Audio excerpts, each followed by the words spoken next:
내 일상과 책에서 찾은 정치 이야기, 갈매기, 살구, 그리고 양파가 말하는 정치 비판들이 지금 내가 고민하고 있는 문제와 얼마나 비슷한지 들어보세요. 안녕하세요. 정치 캡처 시작합니다.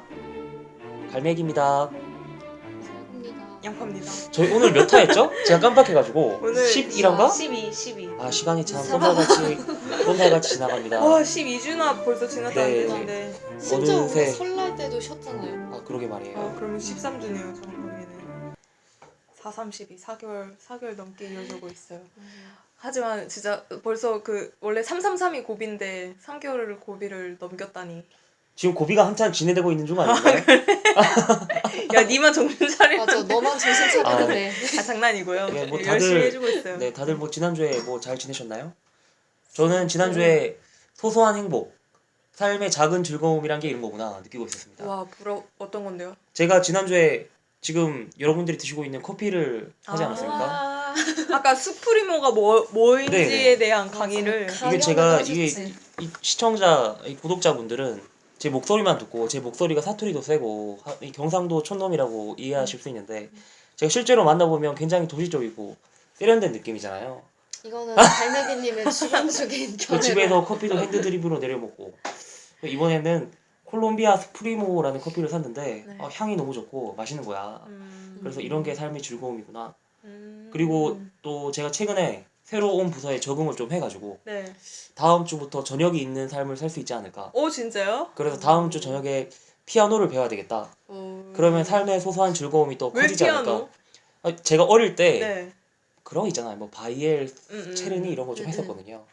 나이가 들면서 음악 악기를 하나 배워야 되겠다. 근데 만만한 게 피아노인 것 같아서 피아노를 배워야 되겠다. 지금 학원을 체르니. 찾아보고 있습니다. 체르니 몇 번까지 또 했는데요? 스페인어처럼 체르니? 되겠지 뭐. 한 30번? 30번 오 했나? 많이 했네. 네. 나 그- 40번. 오, 전 100번 하다가 진짜 엄마한테 자로 손가락을 맞아본 적 있어요. 그때 충격 먹어가지고 그때 이후로 안 했죠. 음악 하나 하는 거는 좋은 것 같아요. 악기 하나 하는 거는. 저 플루트 했었어요. 나 플루트 바이올린. 상상이 안 되죠. 나 바이올린. 야, 플루트 했었습니다. 잘 못했어요 대신. 송진칠만 좀 몇 개월 하다가 그만뒀죠. 송진. 그래요. 아. 악기 열심히 배우시길. 네. 살구 저희 오프닝 만들어 주세요. 저희 오프닝에? 네. 피아노 그거 쳐가지고. 오프닝 이걸 만들라고? 네. 어. 아니 말이 되는 소리. 왜? 왜? 갈매기의 음율 막 이런. 이름아 정치 뿅치는 음율. 갈매기. 정치 음율. 살구님은 뭐 하고 지내셨는지. 저요? 네. 저 지난주에 뭔가 모임 회식이 많았어요. 오. 아. 네. 그래서 뭐 목요일에도 한번 회식을 했고 뭐 어제도 그렇게 했었는데 약간 다 이게 뭐 제가 예전에 공부했던 분야 그쪽 관련된 사람들이 많았어가지고 뭔가 만나서도 맨날 뭐 정치 얘기, 사회 얘기 막 아, 이런 얘기하고 아예 다른 얘기를 해도 하나는 그중에 독서 모임이었는데 거기서도 막 그런 얘기 하다 보니까 뭔가 사람들하고 좀 얘기를 많이 하면서 그런 거 있잖아요. 되게 모임 만날 때는 뭔가 좀 부담되는 것 같은데 막상 만나고 나면은 되게 훈훈했다 막 이런 느낌? 시국이 어수선하다 보니 이게 그렇죠. 개인들의 말로 어떤 삶도 풀어야 이제 네. 정치적 이야기로 풍성하게 채워주는군요. 얼마나 오피니언이 가득하겠어요. 청와대 음. 부분이 우리 모두에게 이런 은총을 이뤘습니다. 맞아요. 원래 약간 네. 정치 얘기 좀 하면 금기시 되던 그런 모임도 있었는데 그냥 다들 너무 대동단결해서 얘기를 하다 보니까 오랜만에 사람들 만나서 얘기하니까 되게 좋더라고요. 그분이 공공의 적으로 급부상하면서 모두의 어떤 모두 까기의 대상이 되는. 맞아요. 저는 어제 부모님이 올라오시고 그냥 엄마만 올라오고 이제 남동생이 저녁 전에 마지막에서 두 번째 휴가를 나왔어요. 그래서 오늘 아까 낮에 한강 가가지고 전동휠 한번 타보셨어요, 여러분? 전동휠이요? 어. 아 이거 말하는 거구나. 그 킥보드 같은 건데 타고 버튼만 누르면은 슝 달려가는 네네. 거예요. 아 그거 한 바퀴 돌고 하는데 되게 재밌더라고요. 아. 어디서 탔어요? 건대 뚝섬 유원지에서. 아 유원지에서 탈 수 있나? 거기 원래 좀 금지를 하는데 아. 거기서 조금 벗어나면은 자전거 아, 타는 데 있거든요. 아, 그쪽에서는 그렇구나. 탈 수 있어요. 오늘 날씨가 좋았죠? 그리고. 맞아. 네. 오늘 날씨 되게 좋았죠. 조금 춥긴 했어요. 음. 네, 되게 즐거웠습니다. 되게 행복해 보이더라고요. 한강에 있는 사람들이. 좋았겠다. 2월의 마지막 주말을 불태우셨네요. 응. 아 근데 진짜 제가 그때 독일에 잠깐 갔었을 때 네. 라인강에 갔었거든요. 음. 근데 라인강인지도 몰랐는데 거기가 그 라인강의 기적? 그 강인가? 그렇지 않아? 독일 라인강의 기적해서 아. 한강 가지고 맨날 제2의 라인강의 기적하잖아. 아, 그런데 거기서도 거기보다 더 예쁜 것 같아요. 한강이? 한강이요? 훨씬. 저도 음. 작년에 영국 런던 중심에 있는 강이 뭐죠? 음. 이름이? 갑자기 기억 안 나는데. 몰라 임마. 로마에는 런던 중심이가. 로마에는 뭐 티그리스 유프라테스 강가 그런 이런 거 건가? 아니야? 하여튼 그 두 강을 다 가봤는데 네. 한강만큼 넓고 물이 맑은 데가 없어요. 어, 런던이랑 로마는 물이 더러워. 그게 산업화가 오래 진행돼서 그런지 모르겠는데 맞아. 한강처럼 맑고 사실 한강도 그렇게 맑은 느낌은 아닌데 그런 느낌이 안 나더라고요. 맞아. 아 그냥 한강은 너무 넓다가 보니까 네. 그 햇빛을 받으면 반짝반짝 빛나는 게 네. 엄청 예쁘게 빛났잖아요. 그리고 그래서 한강에는 가끔씩 갈매기도 막 날아오고 거기 고래도 보이잖아요, 가끔씩. 뭐 장난 진짜예요. 농담이 아니에요. 고래가 보인다고요? 네, 그 바다에서 한강까지 고래가 들어와요. 어? 이거 찾아보세요. 뉴스에도 나와요. 아 진짜요? 네네. 고래가 그게 네. 옛날에 아. 그 한강에 괴물 그 아, 영화가 된 네. 이유가 실제로 한강에 가끔씩 고래가 들어와서 고래가 크잖아요. 네. 가짜 뉴스 아니죠 이거? 아닙니다. 이게 봉준호 감독이 그 아, 괴물을 그거 만든 보고. 이유가 자기가 어린 시절에 그 고래를 보고 그게 아. 진짜 괴물인 줄 알고 아. 만들었다고 합니다. 그래요? 언제까지 들어온 거예요? 우리 그건 모르겠는데 이게 과학적인 조사로 음. 이게 밝혀졌습니다. 고래가 음. 끝까지 들어온다고. 갈매기도 신기하다. 들어오잖아요. 왜 제가- 갑자기 갈매기가 들어와? 갈매기 바다에 나는 새에 그 갈매기 들어온다고. 아 진짜. 저 고향이 그 바닷가예요. 그래서 이제 해안도로를 자전거를 타고 등교를 하는 모두가 뭐 부러워하는 그런 환경에서 실제로 그렇게 학교를 다녔어요? 나왔는데, 예. 자전거 타고? 다 자전거 오. 타고 이제 해안도로를 달려왔는데 바다가 정말 좁아요. 그래서 한강보다 좁아가지고 오히려 한강 보고 더 바다 같은 느낌이 확 났죠. 서울 와서. 그렇구나. 그래서 진짜 더러운 물인데 깨끗한 물 어디쯤에서 볼 수 있을까요, 우리는? 깨끗한 물을 정체에서 한번 찾아볼까요? 자연스러웠어. 굉장히 오그라든다. 그리고 깨끗한 물을 정체해서. 제가 최근에 든 생각이 여러분이 아시다시피 네. 제가 새로 다니는 부서가 주식과 관련된 곳 아닙니까? 주식, 네. 증시. 우리 정치권의 지난 대선부터 경제 민주화가 굉장히 핫한데 제가 이번에 생각이 든 게 이 주식 시장이야말로 이 경제 민주화를 위한 발판이 될 수 있다. 그 생각이 들더라고요. 무슨 말씀인지 이해가 가시죠? 모르겠어요. 이게- 설명해 주세요. 옛날에 그 마르크스가 그 자본론 하면서 얘기한 게 그 노동자와 자본가를 생산수단의 소유 여부를 가지고 구분했잖아요. 자본가는 생산수단을 가진 가지고 사람이고 있고. 노동자는 생산수단이 없어서 자신의 노동력을 대가로 돈을 받는. 음. 그런데 이 주식시장에서는 주식을 가지게 되면 그 주식이 그 회사의 가치잖아요. 네. 그러니까 곧 이 주식이야말로 회사의 가치, 생산수단이 되는 거죠. 네. 그러니까 노동자로 일하면서 번 돈을 주식시장에서 주식을 사면은 그게 곧 경제의 민주화인 거예요. 생산수단을 분배하는 거니까. 아니 그럼 그 재화가 기업의 재화로 굳혀지는 거 아닌가요? 기업의 재화지만 그걸 노동자가 자신의 돈을 주고 가지고 샀으니까. 주주가 되는 거. 네, 그러니까 이게 경제의 근데 그 민주화고. 주주가 너무나 먼지 같고 아주 작기 뭐 그렇게 때문에. 비판할 수 있는데 네. 예를 들면 내가 삼성전자의 주식을 사면 네. 이 삼성전자라는 생산수단을 음. 나와 지금 그 구속된 그분과 이재용 씨와 공유하게 되는 거지. 나도 뭐야? 삼성전자의 주주이고 이재용 씨도 삼성전자의 주주니까 완전 우리는 자유시장 동급이라 할 수 아니야? 있는 거죠. 하지만 지금의 결과를 나왔죠. 삼성전자 한 주에 얼마인지 알고 그 국민연금이 얘기를 바로 오케이 하면은 개미주주는 그냥 다 근데 날려먹는 거 아니에요? 이론적으로는 그렇게 네. 볼 수 있지 않나. 그게 이제 경제 민주화고 음. 저희가 오늘 얘기하고자 하는 분은 아주 이런 위험한 사고를 가졌고. 장난스러운 경제 민주화가 아니라 네. 진짜 경제 민주화를 위해서 네. 이 평생을 바쳐오신 분입니다. 어, 저희가 사실 김종인? 계속 농담이 네. 심하시네. 저희가 사실 처음에 6명을 대선 주자로 꼽았는데 2명이 중간에 아웃되지 않았습니까? 그래서 방기문 씨랑 박원순 시장이 갑자기 그만두는 바람에 그래서 황교안을 해야 되나 저희가 내부 논의를 거쳤는데 이 황교안 국무총리 대통령 권한 대행께서 시계만 어디 뿌리 불고 다니고 대선 출마 선언을 아직 안 했잖아요. 그게 중고나라에 올라온 거라며요. 아 그쵸. 음.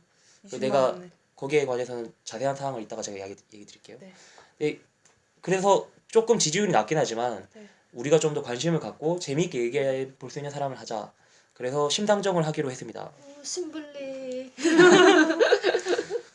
그래서 오늘 그녀 심상정 주요 대권 후보들 중에서 유일하게 여성이고 주요 대권 후보라기 하기에는 안타깝게 지지율은 좀 낮은 편이죠. 오늘 그분에 대해서 얘기를 해보겠습니다. 네. 순서는 프로필, 지지율, 이력, 그리고 그녀가 그리는 미래 이 순서대로 얘기를 해볼게요. 네. 일단 프로필입니다. 이분이 1959년생. 만 나이로 하면 몇 살이죠? 이제 한 환갑을 거의 앞두고 계신데, 그리고 이남 이녀 중에 막둥이로 태어났다고 해요. 근데 저는 이 막둥이라는 점이 좀 특이했어. 뭔가 맞이일 것 같은 느낌이 강했는데. 편견이에요. 아 그런가? 난 너무 씩씩하고 막 그래가지고 뭔가 그랬는데 막둥이로 태어나셨다고 하고 아시다시피 S대학교 나오셨습니다. 역사 그쵸. 교육과. 어렸을 때 꿈이 실제로 역사 선생님이 되는 게 꿈이었다고 해요. 그리고 또 이 이력도 유명하죠. 서울대학교에 다니면서 초대 총영학생회를 창립했다. 그리고 초대 아마 회장이었을 거예요. 그리고 그 이후에는 노동운동을 시작해서 그렇죠. 그 동맹 파업, 구로 동맹 파업을 주도했죠. 직접 공장 같은 데 들어가서 네, 일부러 위장 장했어요? 취업을 한 겁니다. 네. 위장 취업 후에 구로 동맹 파업을 주도하고 그 우리나라에서 여성으로서는 최장기 지명 수배자로 꼽혔었고요. 그리고 그 이후에 전국 군속 노동조합 사무처장으로 계시다가 정치 이력을 시작했죠. 2004년에 민주노동당의 비례대표 1번으로 국회의원으로 당선되셔가지고 그 이후에 18대에서는 한번 낙마하셨으나 그 이후 경기 덕양갑에서 19대 20대 연속으로 지금 국회의원 생활하고 계시고요. 최근에 정의당 당대표로서 대선 출마 선언을 했습니다. 그리고 당내 경선에서 승리한 걸로 80% 넘었대요. 당내 경선에서. 그건 네, 뭐 그렇게 해서 나오는데. 근데 이렇게 대선 후보라고 하니까 뭐 엄청난 사람인 것 같은데 지지율은 1%를 왔다 갔다 합니다. 이게 제가 이거 리얼미터 조사를 하나하나 찾아봤는데 이분이 안 포함된 게 더 많아. 개인적으로 구력이죠. 이게 그러니까 논외로 차라리 쳐져버리는 거죠. 1%가 안 나오나 봐요. 1%가 안 나오니까 그 1%를 넘으면은 여론조사 지지율에 포함이 되고 1%가 안 나오면은 애초에 포함이 안 되는 그런 시스템인 것 같은데 제일 업투데이트된 23일 리얼미터 조사를 보면 문재인이 1위 32.4%, 안희정이 20%에서 꼬꾸라진 19.2%로 2위, 황교안이 11.6%로 3위, 안철수 10.5%로 5위, 이재명이 10.1%로 6위, 그리고 유승민이랑 홍준표가 3.3%로 유승민 눈물 난다. 공동 6위, 남경필 1.8%로 7위, 손학규 1.7%로 8위, 그리고 오늘 저희가 얘기하고자 할 심상정, 심누님이 1.1%로 주요 대권 후보들 중에서는 지금 아쉽지만 좀 꼴찌로 나옵니다. 근데 이게 조금 아쉬운 게 지금 정의당 지지율이 잘 나오면 한 3% 나오거든요. 네. 정당 지지율 보면은. 그런데 이 정당 지지율만큼도 심상정 후보의 대권 후보 지지율이 안 나오는 거예요. 그러니까 사실 정의당을 지지하는 분들은 굉장히 정치적으로 좀 의식화가 되어 있고 당에 대한 충성도가 높은 분들이에요. 그러니까 100명 중에 3명은 아마 정의당을 지지하시는 분이라면 이 정당에 대한 충성도가 상당히 높은 편인데 대선 후보로는 애초에 지지해봤자 안 되니까 심 후보가 사실상 가능성이 없으니까 다른 후보들한테 이게 지지도도 쏠리고 실제로 투표장에 가서도 아마 신 후보가 득표율이 그만큼 나오지 않지 않을까 그런 아쉬움이 좀 있습니다. 당원이라고 어떤 그 대권 후보를 같은 당의 후보를 지지할 필요는 없으니까. 그것보다는 여야로 우리 거의 1대1 하면은 거의 뭐 0. 몇 % 차로 뒤집어지는 상황에서 야당이 결집을 하는 경우가 더 많잖아요. 그렇죠, 그렇죠. 그러다 보니까 심적으로 나는 심상정 후보가 제일 좋지만 그래도 나는 정권 교체가 더 우선이야 하면은 더민주를 뽑을 수밖에 없는 구조 아닌가요? 그리고 실제로 이제 심 후보님이 이번 대선 출마가 아마 세 번째인가? 맞아요. 세 번째. 세 번째인가 그럴 거예요. 네. 그런데 실제로 막판까지 나간 적이 없어요. 그쵸. 늘 중간에 야권 후보한테 음. 지지 선언해주고 물러나고 이러한 게 반복돼 왔죠. 저번에도 네. 문재인 후보 지지로 해서 철회했잖아요. 네. 철회라고 하면 안 되구나. 물러났죠. 네, 이게 우리 그 질곡이 많은 정치 역사에서 그 진보 정당 후보, 진보 정당 정치인이 가진 어떤 운명이 아닌가 그런 생각도 해봅니다. 이제 구체적으로 이분이 이때까지 살아온 길, 이력에 대해서 얘기해 보겠습니다. 제가 아까 말한 것처럼 막둥이로 태어나셨고 소녀 시절 성격이 굉장히 명랑쾌활했대요. 딱 봐도 그런 느낌 아닙니까? 그쵸. 그 중학생 시절에는 야구를 좋아해서 학생 기자로 장효조와 김재박 선수를 쫓아다녔다고. 이게 응답하라 1994인가 보면은 성나정이가 그때 농구 선수들을 되게 좋아했잖아요. 그런데 이 심상정 지금 후보님은 심상정 의원님은 그보다 앞세대. 그때는 이제 농구 선수가 아니라 야구 선수가 더 인기였다는 거지. 그래서 야구 선수들을 쫓아다니면서 좋아했다. 뭐 그런 얘기가 있더라고요. 이제 본격적으로 이분이 어떻게 좀 정치적 의식화가 되었나, 정치인으로서 시작하게 되었나. 아마 그게 다 대학 시절에서 된 건데 재수로 서울대학교에 입학을 했다고 해요. 근데 이 당시에 여기에 좀 찾아봤는데 이분이 또 이남 이녀 중에 막내고 해서 재수까지 시켜야 되나? 뭐 그냥 대학 가는 게 맞지 않나? 이런 그 내부에서 가족 얘기가 있었는데 심 의원님이 자기가 주장을 했대요. 나는 공부를 더 하고 싶다. 서울대에 가고 싶다. 뭐 그런 욕심이 있지 않았나. 좀 강단이 있는 분이었던 것 같습니다. 그래서 재수로 서울대학교 입학해가지고 초기에는 그냥 일반적인 대학생으로 다녔다고 합니다. 뭐 인터뷰 들어보니까 짧은 스커트에 하이힐 신고 학교 다니면서 연애도 하고 그렇게 뭐 딱히 저번에 우리 안희정 지사님 얘기도 했었는데 그분은 고등학교 때 교과서 팔고 막 자체적으로 의식화돼가지고 학생운동 주도하고 막 그랬잖아요. 그런데 심 의원님은 그 정도는 아니었다. 대학교 다니기 전에는 별로 그쪽 노동운동이나 정치에는 관심이 없었다고 합니다. 아, 그래요? 네, 그런데 이분은 그런 분이 아니었는데 이분이 살았던 시대가 굉장히 질곡이 많은 시대였어요. 이분이 대학 입학을 1970년대 후반이었는데 그때 대학 다니던 사람들을 보통 긴급조치 세대라고 부릅니다. 그쵸, 네. 긴급조치가 긴급조치가 뭔지 아시나요? 그쵸. 긴급 조치. 긴급조치가 뭐냐면 이 유신헌법 박근혜 대통령의 아버지인 박정희 전 대통령이 집권하던 당시에 자기가 대통령 계속 해먹고 싶으니까 네. 헌법을 한번 갈아치웠잖아요. 네. 그 유신헌법에 그 나와 있는 내용인데 이 긴급조치가 대통령이 갖고 있는 초헌법적인 권한이에요.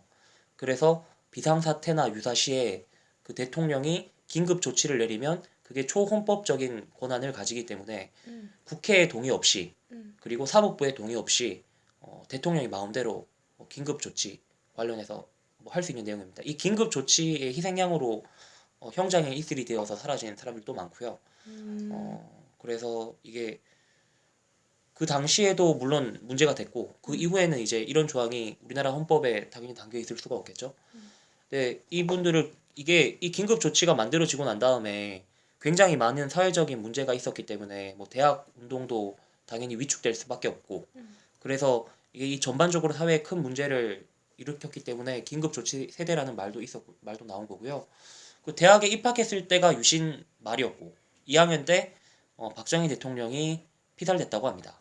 그 3학년 때는 전두환 신군부의 쿠데타에 맞서서 광주 민주화 운동도 일어났고요.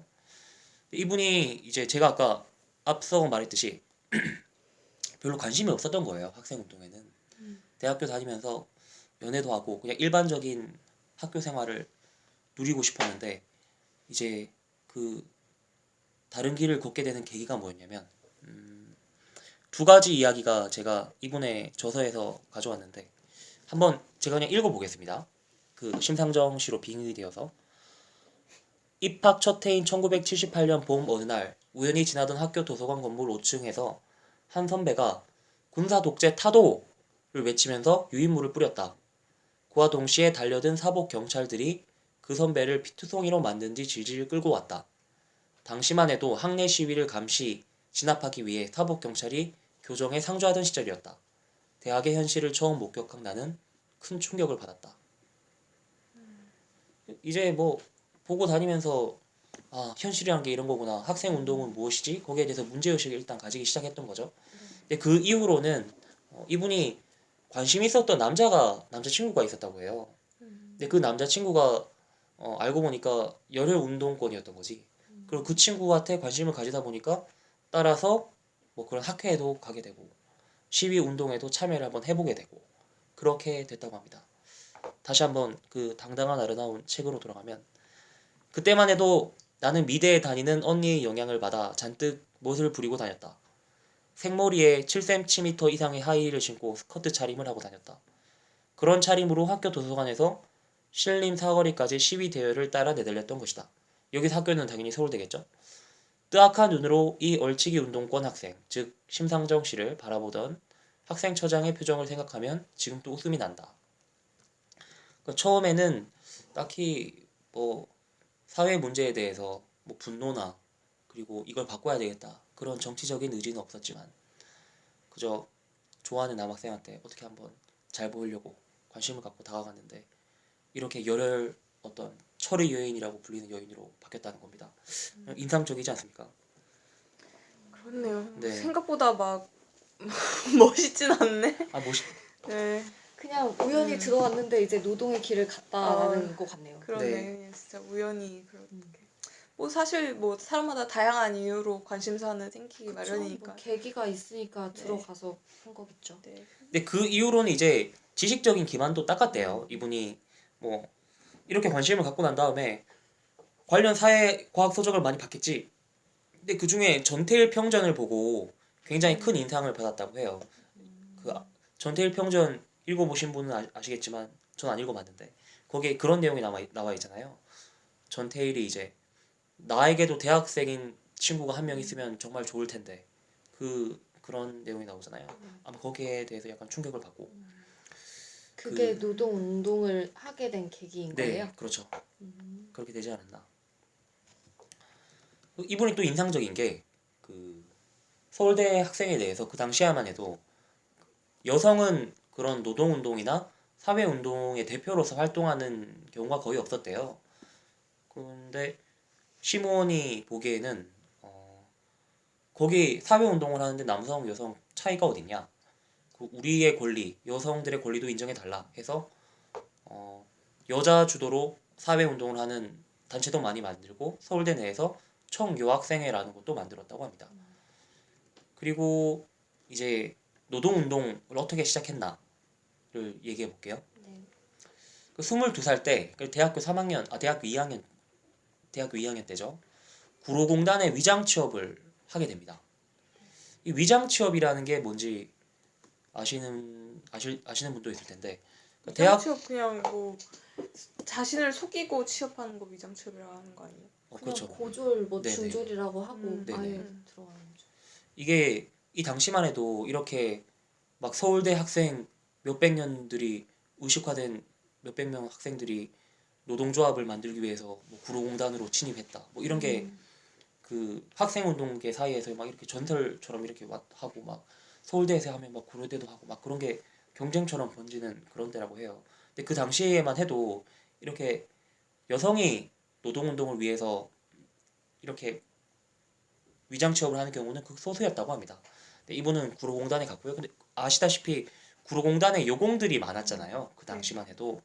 근데 그래서 이분이 여공들을 만나서 뭐 한글도 가르쳐주고 그 프롤레타리아니즘, 막스니즘 그런 것도 가르쳐주고 노동조합을 만들어야 된다는 걸 설명하기도 하고 그렇게 학생운동에서 노동운동으로 자신의 범주를 넓혔다고 합니다. 저는 이때 여기서 좀 얘기해 볼 거리가 있는 것 같은데 다들 22살 때 뭐 하셨어요? 학교 다녔죠. 뭘 물어봐? 학교 다녔죠 뭐. 근데 학교 다닌 거랑 이분은 우리랑 비교가 되잖아. 근데 저희가 네. 학교 다닐 때 이런 사회적인 분위기는 아니지 않았어요? 저희가 노동운동을 할 만한 일이 없어서 저는 네, 별 관심 없이 그냥 학교 다녔어요. 진짜 학교 수업 듣고. 전 그게 저도 그때 전 22살 때 딱 군대 전역하고 내가 뭘 하고 싶지? 뭘 해야 되지? 막 그런 거 고민하다가 정신은 바쁜데 제대로 하는 거 없이 그냥 차일피일 시간만 보낸 것 같아요. 근데 여기에 대해서 보통 우리가 얘기하는 게 그 당시 과거 대학생들은 대학교만 졸업을 하면은 안정적인 취업을 할 수 있기 때문에 네. 이 세상 걱정할 여유가 있었다. 그런데 아. 지금 현대 대학생들은 취직하기 바쁘고 자기 먹고 살기 바쁘기 때문에 그런 여유가 없는 것이다. 이런 설명이 많잖아요. 거기에 대해서 어떻게 생각하세요? 그 말이 정말 맞는 것 같아요? 저는 그니까 이때 당시는 박정희가 죽고 그러니까 김재규한테 총살 당하고 전두환 쿠데타 일어날 때 그 시즌인 거잖아요. 그쵸? 그러면은 사회가 진짜 완전히 혼란일 거 아니에요? 네. 그러면은 사실 미래를 생각하기보다는 지금 노동보다는 뭔가 민주주의 시위 집회 이런 것들이 가장 급한 건 맞는 것 같아요. 저도 좀 음. 동의하는 게 약간 그 구조는 시대의 좀 구시대죠? 한 번 지나간 거라고 생각을 해요. 왜냐면 그때는 상황이 달랐었고, 그러니까 지금 뭐 요즘 대학생들은 스펙 쌓는 것도 힘들고 취업난이라서 사회에 관심 없다라고 규정을 하면 지금 촛불 집회 나오고 대학생 시국 선언하고 대학교에 대자보 붙이고 그렇게 지금 젊은 친구들이 더 광장으로 나가고 있는데 그런 사람들은 그럼 대학생이 아닌가 싶거든요. 그래서 그 당시 80년대 학생 운동하는 사람들만큼 지금 학생들도 충분히 사회에 관심을 가지고 그거를 다 표현을 하고 뭔가 바꾸려고 노력을 하고 있지 않나요? 저는 그게 생각해 봤는데 과거 대학생이랑 현재의 대학생이랑 이 사회가 대학생을 보는 어떤 시각? 시각이 달라진 것 같아요. 과거에는 조금 대학생이라고 하면은 지식인으로 분류되고 약간 사회가 대학생들한테 거는 어떤 기대가 있었다고 할까요? 그쵸. 너희가 앞에 앞장서서 나가면은 우리는 너희를 따라갈 것이다. 뭐 그런 느낌이 있었는데 지금은 대학생이라고 하면은 숫자도 절대적으로 많아져서 그런지 모르겠는데 초년생, 풋내기 약간 이런 취급으로 그 사회적 지위 자체가 이렇게 격화된 것 같아요. 그런 생각이 들었습니다. 그래서 이제 이분이 그 구로공단에 위장 취업하고 난 다음에 대표적으로 구로동맹 파업을 주도했습니다. 이 구로동맹 파업에 대해서 조금 얘기해 볼 필요가 있을 것 같아요. 네. 이 구로동맹 파업이 한국 전쟁 이후에 우리나라 노동계에서 일어난 최초의 동맹 파업이라고 해요. 그냥 파업과 동맹 파업의 차이는 이제 당연히 파업이라고 하면은 한 회사 내에서 노동자들이 하나의 노동조합을 만들고 거기서 이제 경영자와 경영진과 협상을 하기 위해서 파업을 하는 건데 이 동맹 파업은 이제 그런 파업이 다른 회사에 이렇게 파파파박 번져나갔다는 거죠. 약간 산별노조 같은 건가요? 네, 그러니까 이 구로 아주 지적을 잘하셨는데 이 구로 동맹 파업이 우리나라 노동 역사에서 그 산별노조나 그런 민주노총, 한국노총 같이 거대 노동조합 조직이 만들어지는 발판이 됐던 거예요. 산별노조가 뭐예요? 산별노조는 그러니까 예를 약간- 들면 그 조선업 같은 경우엔 조선업 회사들이 단체로 이렇게 조선업 회사 노동조합이 이렇게 단체로 만드는 노조가 있잖아요. 네. 그런 걸 말하는 거예요. 예를 들면 산업별. 네, 아, 금속노조가 산업별. 대표적인 예가 되겠죠. 첨언을 하자면 산업별 노조가 더 좀 더 큰 단위고 그러니까 이 민노총, 한국노총 이런 데가 약간 중간 단계라고 하더라고요. 네네. 그 카테고리를 개별 기업별 노조, 그 다음에 이런 민노총, 한노총을 놔두고 그 다음에 산별노조 해서 사실 우리나라 지금 산별노조가 거의 힘을 못 쓰고 있는데 네. 원래 산별노조로 가야 왜냐면 우리나라는 노조가 너무 없는 데들도 많잖아요. 네. 물론 대기업 몇 군데는 안 그렇지만 그런 데들도 있어서 산업별로 묶으면 그냥 단순히 기업 대 그 기업 노동자로 협상을 하는 게 아니라 이 산업 직군에 있는 사람들은 다 이런 해주는 조건을 거. 받아야 된다라고가 돼서 문화를 바꿀 수 있다라고 하더라고요. 저는 제 지식이 짧았는지 모르겠는데 노조는 민주노총과 한국노총으로 분리되고 그 아래에 또 이제 산별노조가 있는 걸로 알았어요. 저도 민주노총이 한국노총이 그게 산별노조보다 하위 개념인 줄은 몰랐네. 그게 제일 큰 개념. 하위로 봐도 되나? 그거는 잘 네. 모르겠어요. 근데 이렇게 음. 카테고리에 나눌 때 나눌 세 때. 개로 나눈다 하더라고요. 뭐 하여튼 그래서 네네. 이분이 그 최초의 동맹 파업을 하는데 굉장히 중요한 역할을 했다. 네, 이 이후에 이 구로동맹 파업이 결과적으로 말하면 실패해요. 그래서 그때 당시에 전두환 정권이 사실상 이 노동자들을 다 잡아들이고 구속하고 근데 그 와중에 이제 심상정 씨는 도망을 가죠.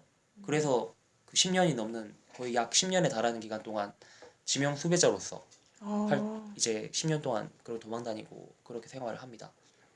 그럼 학교로 다시 못 돌아갔겠네요. 이 구로 노동자 그 하면서 학교는 졸업했어요. 6년인가 걸려서 졸업을 했어요. 아마 졸업을 하고 난 다음에 동맹 파업 이게 일어났던 걸로 알고 있습니다. 네. 그 뒤로 이제 뭐 노동자로서 얘기가 끝나고 정치인 심상정에 대해서 얘기해 보겠습니다. 정치인 심상정은 그 2004년에 민주노동당 비례대표 1번으로 17대 국회의원으로 정치인 이력을 시작하는데 이 당시에 약간 좀 파격적인 거기도 했어요.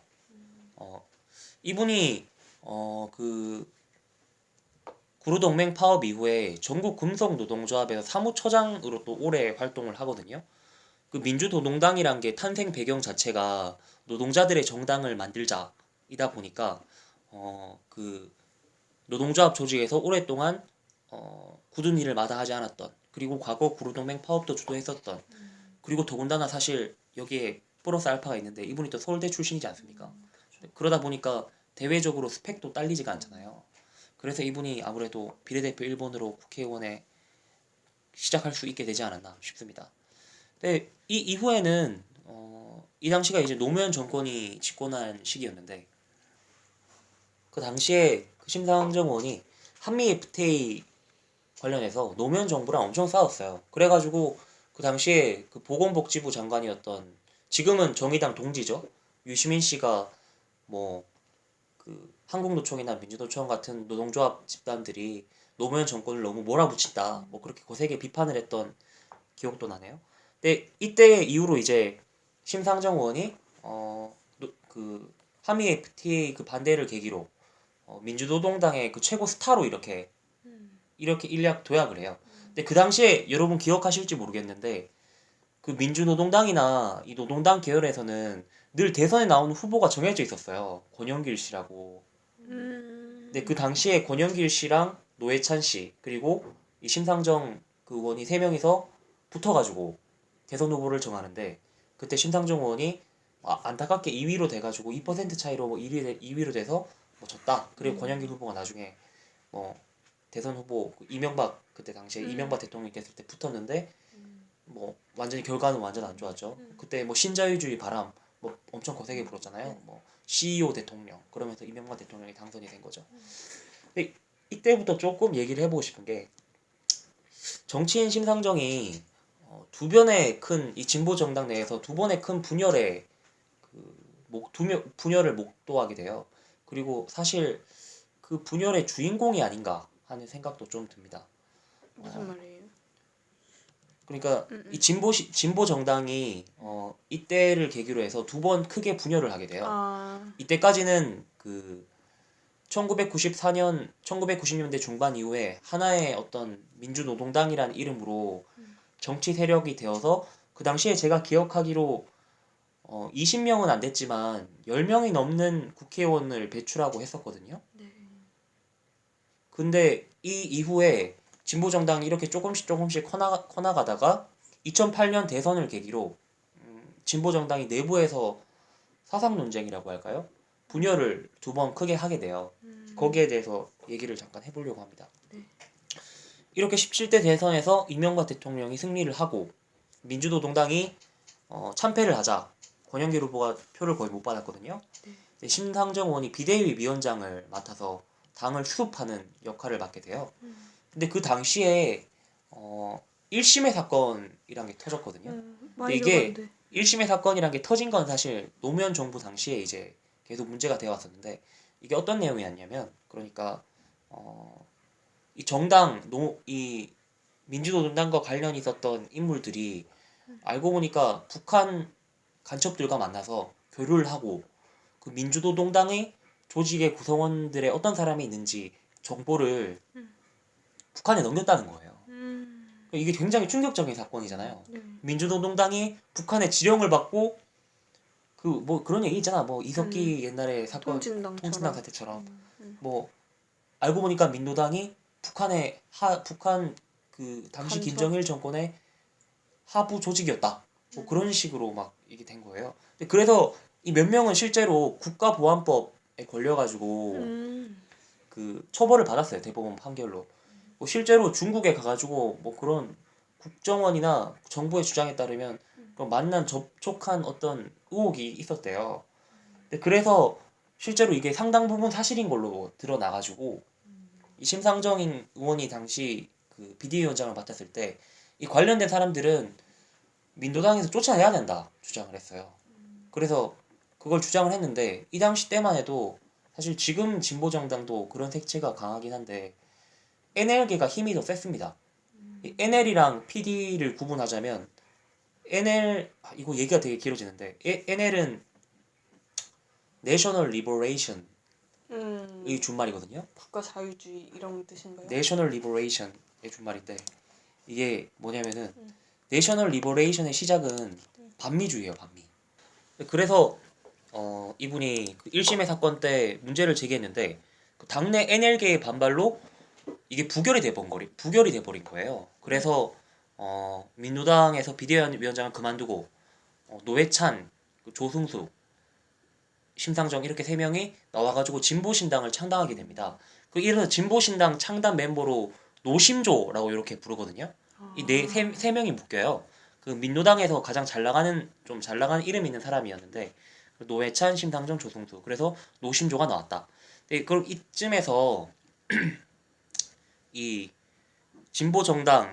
과거 진보 정당 내에서 NL과 PD가 왜 싸웠고 그 둘이 어떤 사람들인가에 대해서 아주 짧게 설명을 할 필요가 있을 것 같아요. NL은 뭐냐면은 NL은 National Liberty의 준말이거든요. 그리고 PD는 People's Democracy의 준말입니다. 이 두 개의 분파가 바라는 세상이 조금 달라요. 그 National Liberty는 가장 추구하는 바가 반미 그리고 통일이에요. 북한과의 통일. 이게 여기에 NL과 PD의 색깔에 대해서는 정말로 천차만별적인 해석이 있긴 한데 제가 알고 있는 바로 말씀드리면 NL은 왜 탄생을 하게 되냐면 과거 광주 민주 사태 때 당시에 그 전두환 정권이 광주 시민들을 무차별로 학살을 했잖아요. 근데 그 당시에 대학생들에게 이게 왜 엄청나게 충격이었냐면은 이게 당시에 그 정부에 의한 한국 민간인 학살이 사실상 외신들에도 부분적으로 보도가 됐어요. 그렇다면은 미국이 민주주의 국가인 미국이 이러한 사태를 목도하면은 전두환 정권을 가만두지 않을 것이다라는 대학생들 사이에 믿음이 있었던 거예요. 그런데 까놓고 보니까 미국이 가만히 있는 거야. 그 전두환이 와가지고 대통령 되고 난 다음에 미국한테 굽신거리니까 다시 손잡고 같이 으쌰으쌰 하는 거예요. 대학생들 입장에서는 엄청난 충격이었던 거죠. 민주주의 국가인 미국이 어떻게 이러한 반민주적인 독재적인 행위를 보고 가만히 있을 수가 있지? 그 충격을 받고 반미로 돌아서게 된 거예요. 그리고 난 다음에 그러면은 미국이 그동안 적대했던 북한은 도대체 어떤 나라일까? 알고 보면 북한이 더 괜찮은 나라인 거 아니야? 이렇게 하다 보니까 북한과 이 관계도 친북으로 약간 돌아서게 된.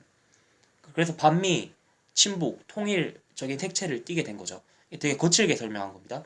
그리고 이 반대에 PD 계열이 있는데 이 PD 계열은 이런 뭐 반미, 자주, 뭐 친북 이런 거랑은 상관없이 이게 노동해방에 좀 더 그리고 전통적인 막스주의의 연장선상에 있는 조직이에요. 그러니까 노동조합을 만들어서 반자본주의 투쟁을 해야 된다. 노동해방을 이루어야 된다. 이쪽에 더 가까운 거죠. 제가 아까 말한 노회창, 심상정, 조승수는 이 민주노동당 단내에서도 대표적인 PD 계열 인사들이었어요. 그래서 이 1심의 사건이 터졌을 때 북한이랑 연관 있는 세력은 당에서 쫓아내야 된다고 주장을 했던 거죠. 근데 당내에서 NL 계열의 힘이 더 셌기 때문에 사실상 천해진 거죠. 이 세 명의 정치인들이. 그래서 이 세 분이 나와서 진보신당이란 걸 만들었습니다.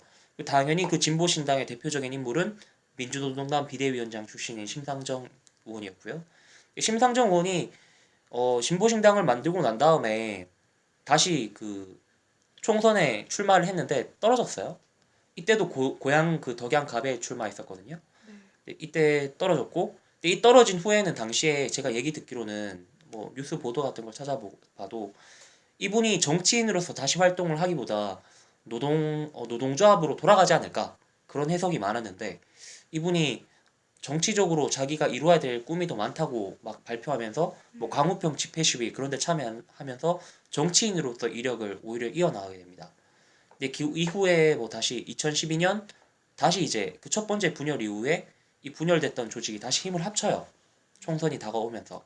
그때 이제 만들어진 게 통합진보당이죠. 이때는 NLPD 플러스 그 범야권이었던 그 유시민 씨가 이끌었던 국민참여당 맞나요? 그 국민참여당까지 이 세 정당이 이렇게 크게 합쳐져서 통합진보당을 만들었잖아요. 이 통합진보당 후보로 나와가지고 그 제일 19대 의원에서 덕양갑에서 170표 차이로, 진짜 차이 얼마 안 나지 않습니까? 네. 170표면은 170표 차이로 당선됐습니다. 음. 이게 아마 이 당시에 그 제일 아슬아슬했던 그 뭐냐 그 투표였던 걸로 제가 알고 있습니다. 그리고 난 다음에 제가 아까 말했다시피 심상정 씨는 분열의 아이콘이기 때문에, 근데 사실 심상정 씨뿐만이 아니라 이 진보 정당 역사가 어떤 분열의 역사이기 때문에 두 번째 분열을 겪게 됩니다. 이거는 저희가 다 아는 얘기인데 그 통진당 사태를 얘기하는 거죠. 그 통진당이 두 번째는 왜 분열을 하게 됐느냐? 당내 부정경선 문제 때문이잖아요. 아시다시피 2012년 통합진보당 비례대표 후보로 이석희 씨가 당선이 됐는데, 그게 나중에 알고 보니까 그게 경선이 정의로운 절차를 통해서 이루어진 게 아니라 표를 몰아주는 방식으로 이루어졌다. 여기에 대해서 유시민 씨와 제가 아까 말했던 PD 계열 사람들이 다시 한번 문제 제기를 했고, 그게 사실로 밝혀지면서 통합진보당은 그 이후에 기존의 통합진보당과 진보정의당으로 분리가 되죠.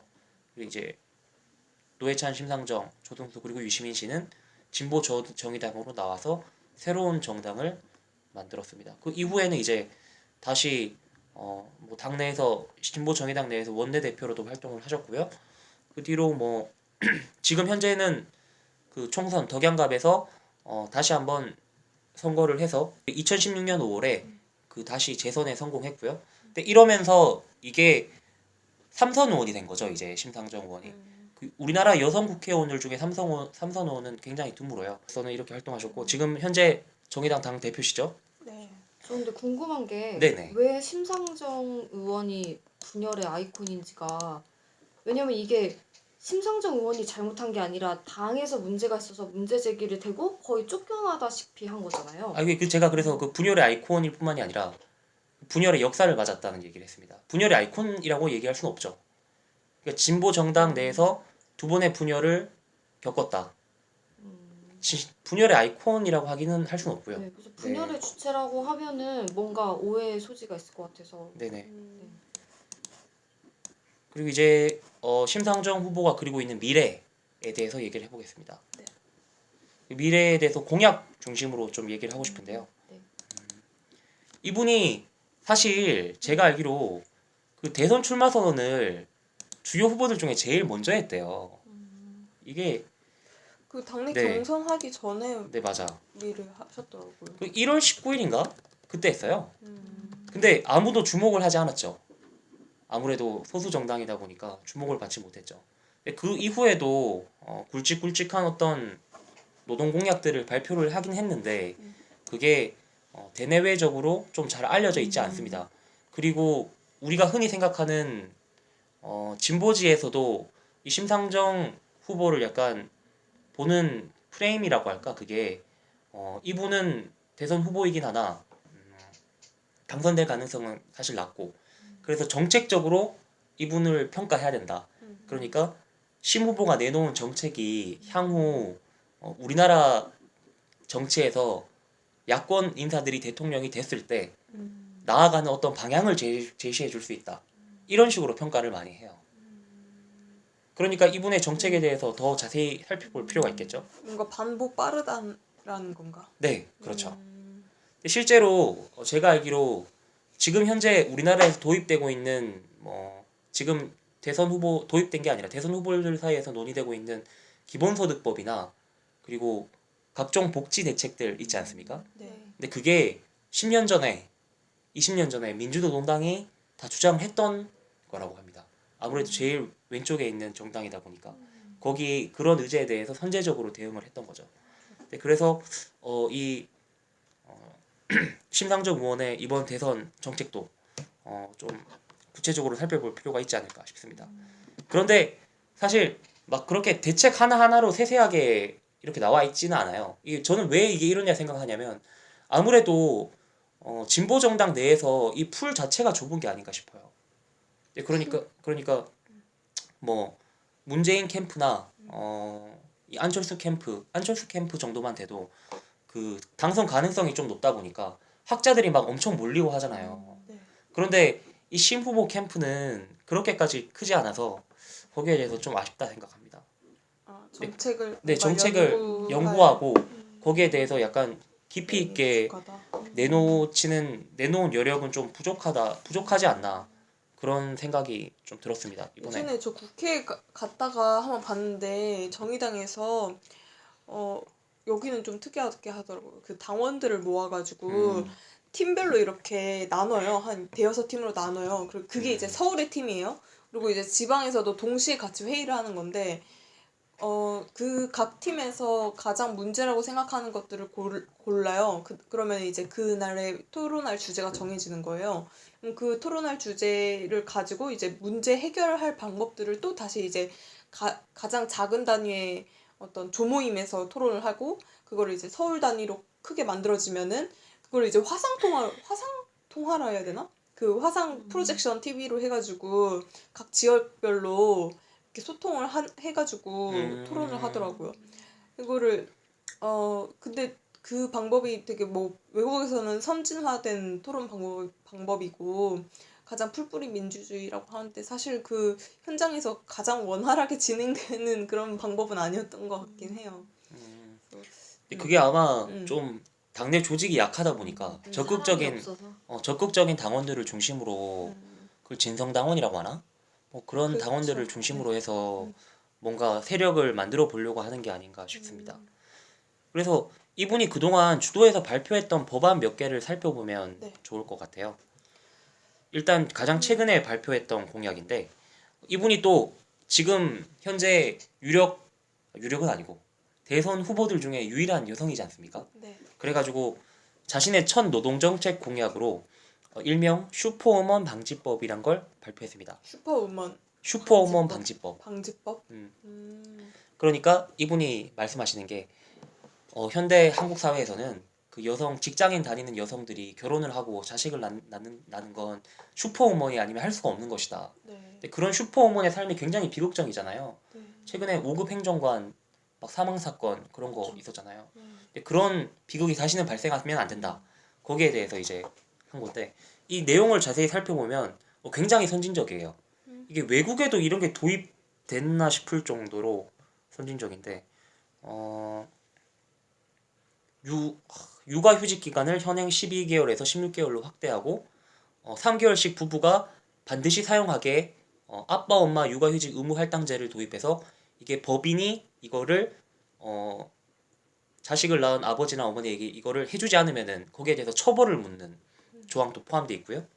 그리고 맞벌이 엄마 아빠의 근무 시간을 조절해서 출퇴근 시간 선택제도 제도한다. 그러니까 일정 기간이 지나면은 그 육아휴직이 끝나잖아요. 근데 거기에 대해서도 그런 아버지 어머니가 좀 더 일찍 집에 갈 수 있게 그런 거를 제도화한다는 것 같아요. 그런 내용도 있고요. 그리고 뭐 또 출산 휴가를 늘리는 건 물론이고 거기에 대해서 육아휴직 급여가 제한돼 있잖아요. 100% 다 받는 게 아니지 않습니까? 그 급여를 뭐 몇 퍼센트 올린다든지 약간 좀 선진적인 내용이 포함돼 있어요. 이게 정의당의 이런 그 얘기를 들어보면은 이렇게 슈퍼우먼 방지법이 가장 효과적인 저출산 대책이라고 얘기를 했어요. 심상정 의원이 이거 만들 때. 이게 당연한 건데 저는 보통 이런 제가 아까 이게 다른 나라에도 도입되지 않은 좀 더 이게 넓은 대책이라고 했는데 이렇게 얘기를 하면은 보수 쪽에 있는 분들은 어떤 얘기를 하냐면은 야 그게 다른 나라에서도 안 하고 있는 걸 우리나라가 왜 그렇게 포주기식으로 해야 되냐? 그건 맞지 않다. 이런 주장을 보통 하는 분들이 있잖아요. 저는 그런 주장을 들을 때마다 생각나는 게 우리나라는 여기에 대해서 이런 출산 문제에 대해서 법은 딴 나라보다 오히려 훨씬 더 강력하게 정부가 지원을 해주는 방향으로 가야 된다고 봐요. 왜냐면 우리나라는 딴 나라보다 출산율이 낮으니까 그 출산율을 딴 나라랑 같은 기준으로 보는 것 자체가 말이 안 된다는 거죠. 딴 나라는 출산율이 높으니까 우리나라보다 높으니까 정부가 지원을 더 적극적으로 안 해줘도 되지만 우리나라는 출산율이 더 낮은데 그럼 이 출산율을 높이기 위해서는 더 많은 지원을 해주는 게 당연하지 않나 그런 생각을 하고 있습니다. 아마 신당준 의원도 저랑 같은 생각을 하기 때문에 이런 법을 내놓은 것이 아닌가 뭐 그런 생각을 합니다. 그리고 또 뭐 다른 거에 대해서 얘기를 하자면 딴 거는 이제 좀 더 뭐 노동개혁, 뭐 국민 뭐 외교 이런 걸로 구분해서 살펴볼게요. 일단 이분이 대선 그 캐치프레이즈가 뭐냐면 모두가 함께 잘 사는 노동복지국가를 만들겠습니다.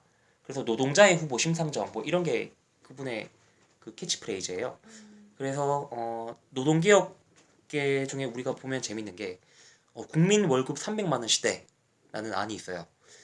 현재 노동자 받는 금액을 연평균 월급 인상을 4.4%로 하고 최저임금 노동자는 연평균 13%를 올려줘야 된다. 이거 획기적이잖아요, 사실.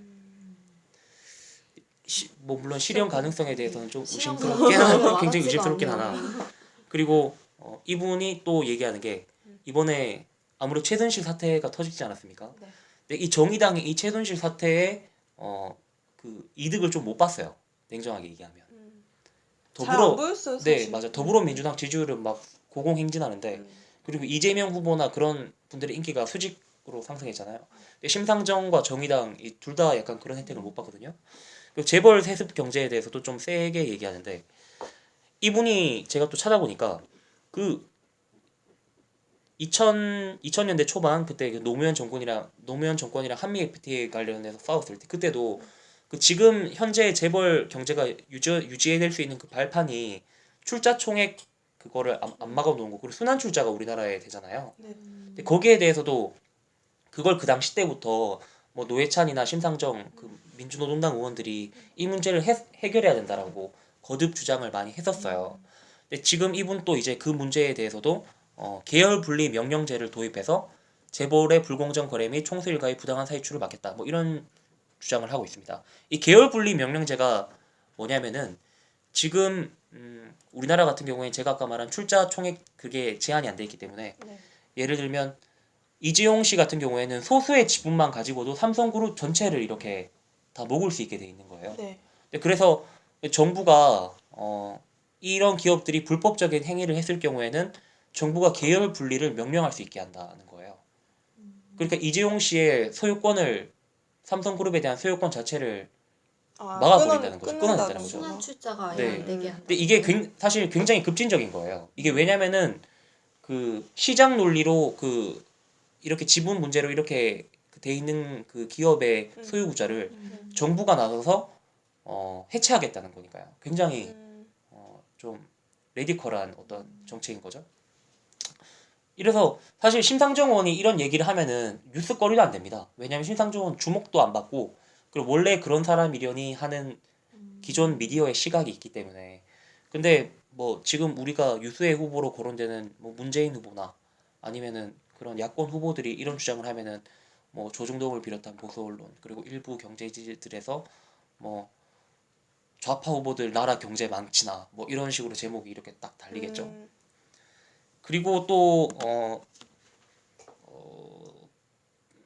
이분은 당연히 그 뭐냐 갑자기 기억 안 난다.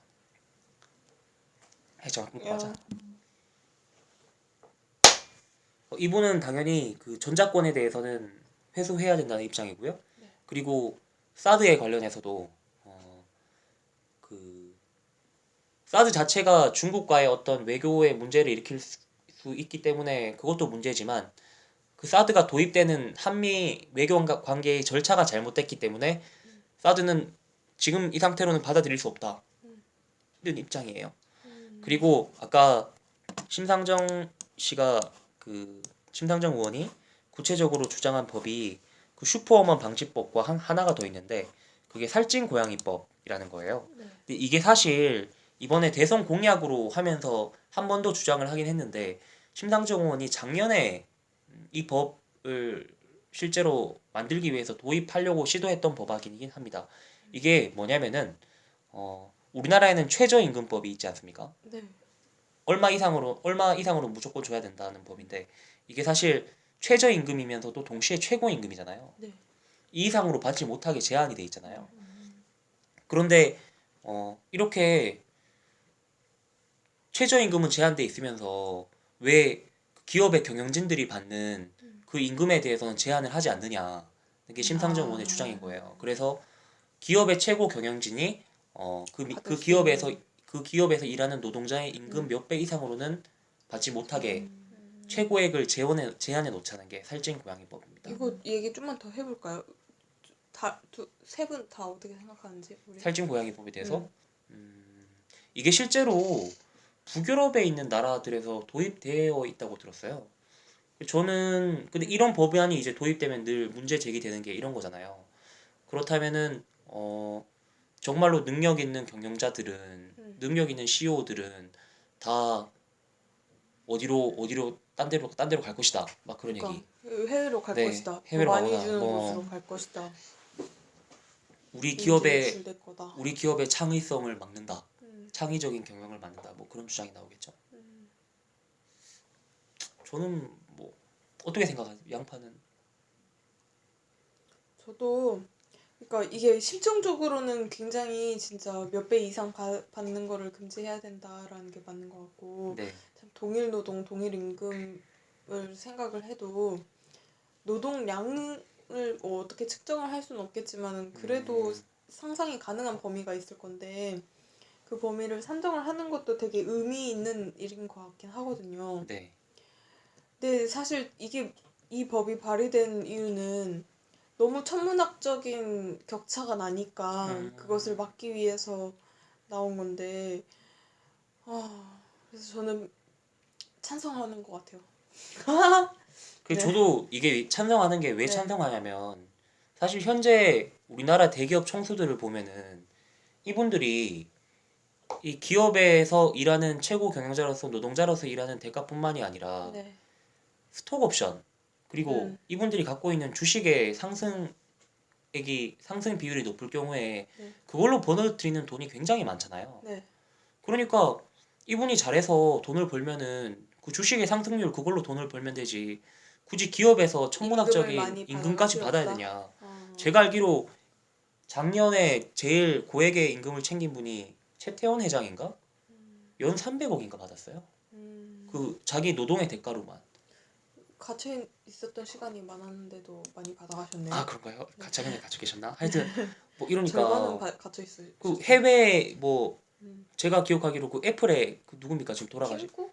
팀쿡 전에 스티브 잡스. 스티브 잡스 같은 경우에는 임금이 0원이었잖아요. 0달러였잖아요. 음. 그 대신 내가 일한 만큼 애플의 주가가 오르면 스톡옵션 챙기고 뭐 그런 걸로 해서 막 돈을 고액의 연봉을 받았잖아. 우리나라 최고 경영자들도 그렇게 해야지.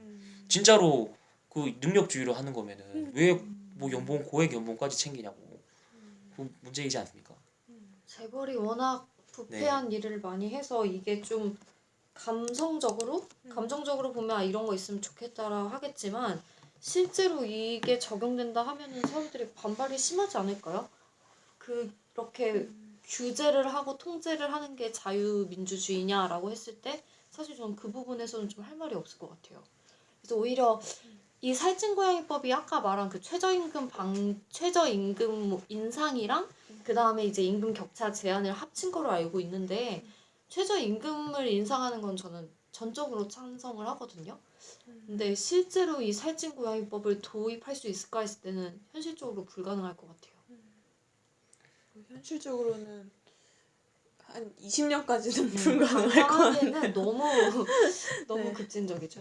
전 살찐 고양이법 얘기 나와서 하는 말인데 네. 여기에 더해가지고 그런 법도 좀 도입됐으면 좋겠어요. 예를 들면 우리나라에서는 그 운전 잘못해서 뭐 딱지 떼이고 이런 거 하면은 금액이 저소득층이랑 고소득층이 동일하게 적용이 되잖아요. 뭐 예를 들면 법 어기면 3만 원 뭐 이런 식으로. 음. 근데 이게 돈 많이 버는 사람 입장에서는 이 돈이 아무것도 아니니까 아무렇지 않게 법을 어기거든요.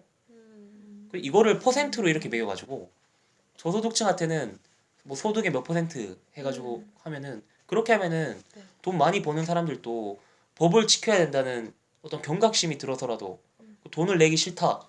그것 때문에 법을 지켜야 된다는 경각심이 일지 않겠습니까? 근데 그것도 심증적으로는 뭐 어떤 취지인지는 알겠지만 음. 그렇게 해버리면 음.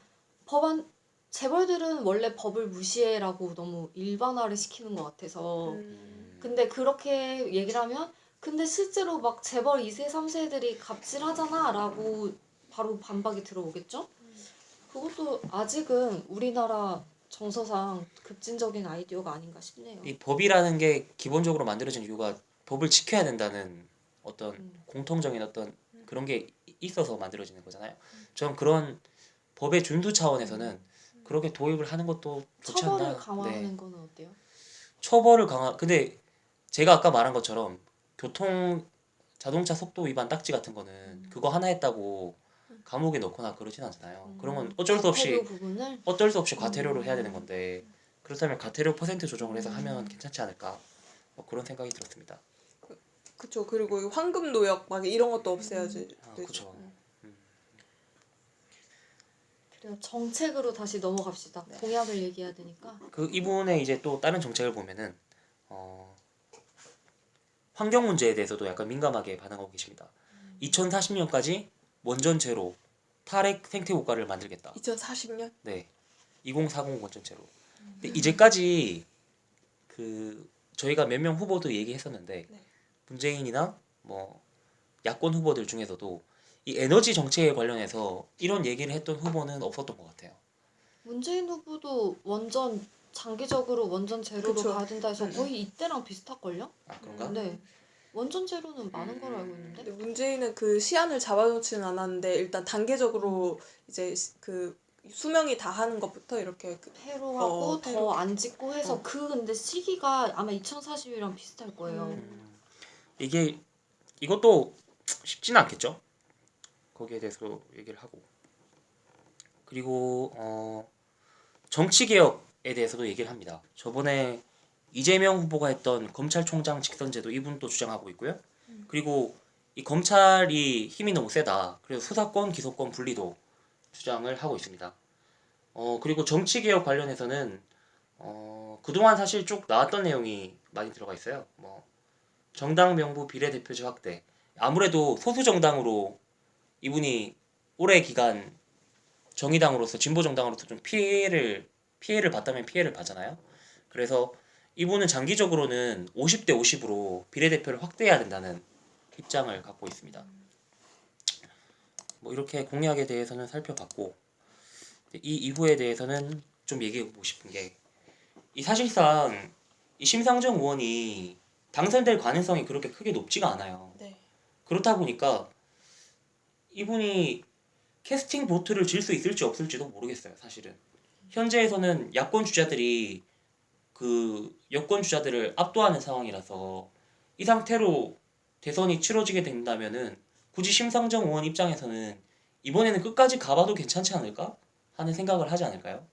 왜냐면 이미 하고 있지 않아요? 네, 지금 심상정 의원이 가장 불만인 게 언론에서 맨날 처음 자기가 대선 출마하자마자 처음 받은 질문이 이번에는 끝까지 가실 건가요? 그랬대요. 근데 모든 프로그램에서 그렇게 얘기를 하니까 이번 같은 경우는 지금까지 자기네가 소수 정당이라서 항상 양보를 했는데 이번에는 정의당 지지자들이 빠진다고 해서 뭔가 정권 교체가 안 될 상황은 아니라서 이번엔 끝까지 간다라고 지금 계속 하고 있는 걸로 알고 있거든요.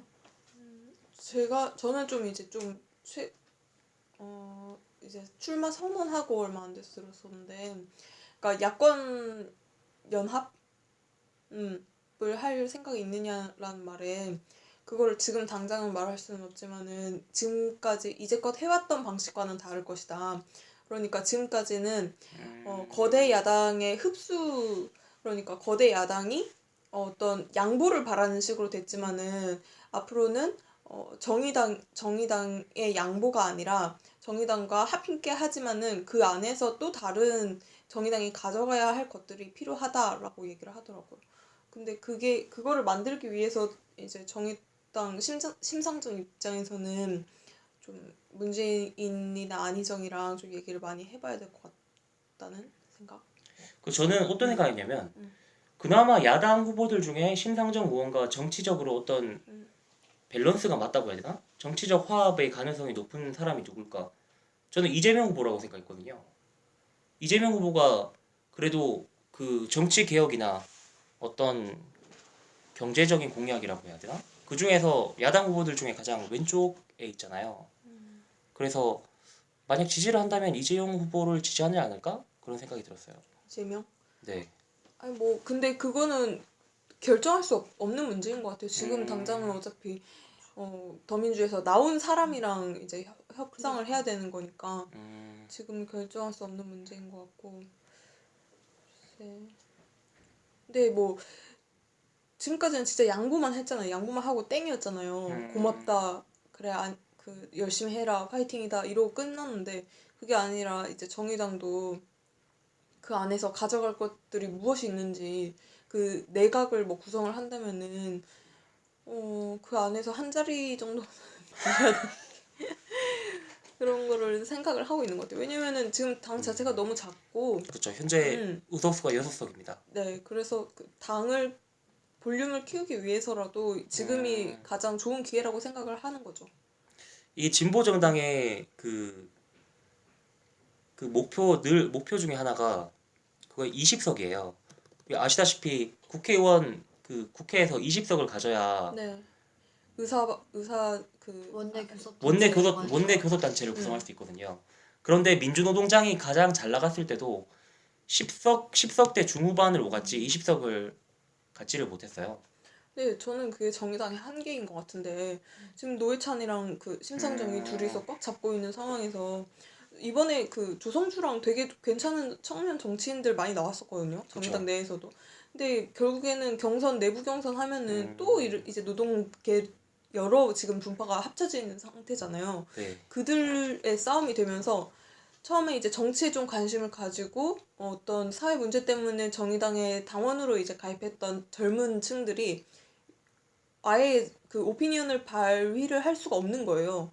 그러니까 조성주 같은 경우에는 어떤 광장 밖에 운동이었나? 광장 밖에 민주화 운동 하면서 되게 멋있는 네, 그때 괜찮은 당대표 출마 선언문에 네네네. 그런 내용이 들어가 있었죠. 네, 가이드를 갖고 왔음에도 불구하고 지금은 완전 사라졌죠. 뭐 하고 있는지 모르겠어요. 그죠? 하고 있습니다. 이게 그 진보 정당의 방금 전에 양파님이 굉장히 좋은 말씀을 하셨는데 이게 심상정의 한계 뭐 이런 식으로 제목을 지어서 나갈 수도 있을 것 같은데 이 진보 정당의 한계는 곧 노회찬 심상정의 한계다라는 비판이 진보 정당 내에서 꾸준히 제기돼 왔어요.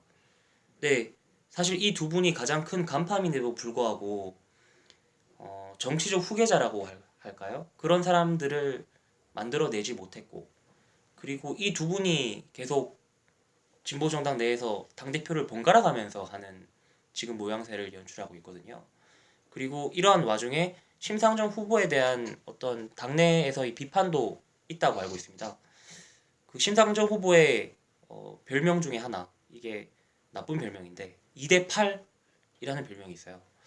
뭐 뉴스 같은 데도 몇 배 나오긴 했는데 자기 주장을 많이 하긴 하는데 상대방의 의견을 듣지 않는다는 거지. 그 자기가 8이고 상대방이 2라는 거야. 그래서 거기에 대해서 약간 비판하는 별명이 그런 게 있습니다. 그리고 또 심상정 후보에 대해서 얘기하면은 이분이 당대표로 계셨을 당시에 정의당에서 그 메갈리아 사태가 터지지 않았습니까? 근데 그 뒤로 실제로 정의당 당원 수가 뭐 10%인가 5%인가 줄었다고 해요. 정의당 같이 그렇게 조그만 정당에서는 이게 이 당원이 줄어든 게 굉장히 큰 피해거든요. 근데 이 당시에 심상정 대표가 리더십을 제대로 발휘하지 못했다는 비판도 많이가 제기가 됐고요. 여기에 대해서는 어떻게 생각하시는지? 저는 이번에 네. 그게 여실히 드러난 것 같아요. 지금 공약을 봐도 여성 아까 슈퍼우먼 방지법이라고는 했지만은 사실 네. 그 다른 어떤 후보자들의 공약이랑 별 차이가 없다라고 생각되거든요. 그리고 지금 어떤 그런 거를 많이 내세우고 있지 않아요. 왜냐면은 의식을 할 수밖에 없는 문제이겠지만은 어떤 여성 후보, 대통령 후보로 좀 강조를 하고 세게 나와야 될 부분이 있는데 네. 저는 그게 메리트로 작용이 될 수 있겠다라는 생각이 있지만은 무슨 판단에선지 그렇지 않고 있다라는 생각이 들거든요. 그러면은 어쩌면은, 그 당시 옛날에 한번 그 사태가 있었기 때문에 약간 몸을 좀 수그릴 수밖에 없다. 그런 것도 그런 있고 건가요? 노동이라는 그 노동 진보 정당이라는 한계 때문에 네. 여성의 어떤 그 페미니즘이나 아니면은 이퀄리티에 대한 이야기를 강하게 전면에 내세우지 못하는 그런 분위기에 지금 장벽을 있지 않나? 근데 사실 이거를 심상정이 후보가 좀 그 여성 후보로 강하게 나온다면은 저는 야권에게도 되게 좋을 것 같은 게 지금 후보자들 사이에서는 어떤 그 여성에 대한 공약이 거의 전무하잖아요. 그러니까 있긴 있는데 그냥 다 거기서 거기고 어떤 더 나은 그러니까 여성 유권자로서 표를 던질 만할 사람이 없거든요. 근데 일리가 있네. 그쵸. 근데 문재인 후보가 자기 페미니스트 대통령 되겠다 했잖아요. 근데 그게 문재인 후보는 뭐 뭐 네, 논란이 있지만 네. 근데 저는 여성을 위한 공약이 이번만큼 많이 나온 적이 없다라고 보거든요. 모든 사람이 지금 일자리를 다 여성이 부담을 다 가지면 안 된다라는 거에 토다는 사람이 없잖아요. 그렇게 하고 있는데 여성을 위한 법을 만든다 해서 남성 유권자, 여성 유권자로 나누는 것도 약간 모르겠어요. 저는 그게 맞는 건지 모르겠네요. 이 양파 말은 심상정 후보가 대통령이 되든 못 되든 간에 여성 정책에 대해서 어떻게 등대불이 이렇게 될 수 있다는 거죠.